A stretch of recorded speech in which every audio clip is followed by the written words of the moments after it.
Hey guys, Effie here. Today I'm going to make this special congratulations card using our loose Peonies 4x6 stamp set. So I'm going to start off by stamping these beautiful individual peonies onto some watercolor paper using our Noir Dye Ink, and then I'm just going to sprinkle on some clear embossing powder over that ink while it's still wet, and I'm just going to clear heat emboss all the images. Now, I didn't show it, but I did stamp these peonies twice, and I also additionally stamped some wild peonies in some of the negative or open areas on my watercolor panels. After I finished embossing and stamping all of my peonies, I went ahead and started my watercoloring. I'm going to do some wet in wet watercoloring, so I paint the area that I want to paint first with some clean water using my fine tip aqua brushes, and then I'm going to start dropping in little bits of color. I'm using Ken Oliver color bursts. These are watercolor powders. They're very concentrated pigments. So I start off by dropping in a little bit of my Peony color bursts, and then I go in and add a little bit of accents of Marigold color bursts. So you have this really pretty two-tone peony. Each time I drop in bits of pigment, I take a second clean water brush and I blend that color out just a tiny bit. I make sure to add the most concentration of color towards the center of my peonies, and then I blend that color out towards the outer petals. And this is so that you have a more realistic looking peony or floral, because you want to make sure that the darker colors are closer to the center, and then as you get to the tips or the outer edges of your petals, that's where most of the light is going to hit your florals. So you want to make sure that the edges of your petals are the lightest. For the two smaller wild peonies that I stamped later on my panel, I actually don't do any really special shading or coloring. I kind of just drop in the same color burst that I used for the larger peonies, and I blended them into the second color that I used for each wild peony. There's no special coloring. The areas or the petals on the wild peonies are not that large, so I kind of just blended a little bit of color and then moved on to leaves, which I watercolored using the Pthalo green color burst. So once I finished watercoloring my first panel of peonies and leaves, I moved on to my second panel and I just painted everything the same way that I painted the first panel. Once I finished painting all the images, I set the two panels aside to dry completely, and then I started die cutting all of the individual images using their coordinating dies.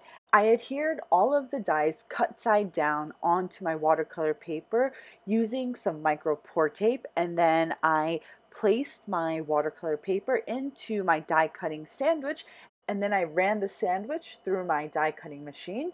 Once I pulled that piece of watercolor panel out, I just started taking all of the dies off, and I carefully just peeled off all of that tape, and now I have a gorgeous array of die cut peonies and leaves. Then I took the two largest dies from our double stitch rectangles die collection. This is the smaller die collection, and I die cut a nice border frame onto some regular white cardstock, and I actually just taped the two dies together onto my cardstock at the same time. Once I ran this through my die cutting machine, I carefully peeled the dies off my cardstock, and I took that middle border frame. This is what I'm going to use for my project today. The other larger thin frame and the inner negative portion, I'm going to set that aside for a later project. So I took this frame right here and then I popped it up onto a side folding A2 card base using some dimensional foam tape. Now I'm going to stamp this gorgeous three-tiered banner from our basic banner stamp in our Noir Dye Ink onto some white cardstock, and then I'm going to stamp these three sentiments that comes in the same set right into my tiered banner. Once I finish stamping the banner, I'm going to die cut it using the coordinating die, and then I'm just going to pop it up right onto the center of my card base. I did put foam tape behind all three tiers of the banner, and then I actually ended up taking out the foam tape from the top and bottom tiers because this allowed me to position and plant my peonies onto my card base a little bit easier.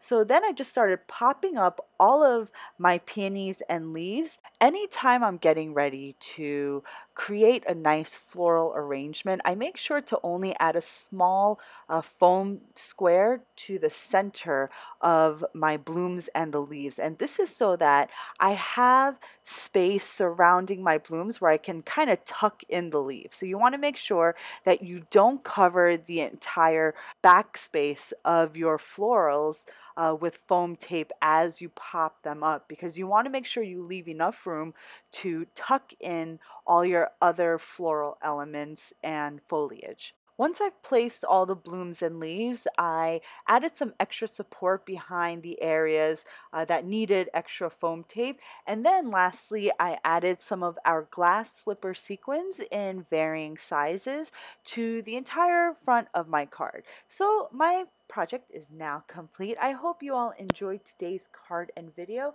As always, thank you so much for watching, and don't forget to subscribe to our YouTube channel because I update it on a weekly basis. So thank you so much for stopping by. I will see you next time.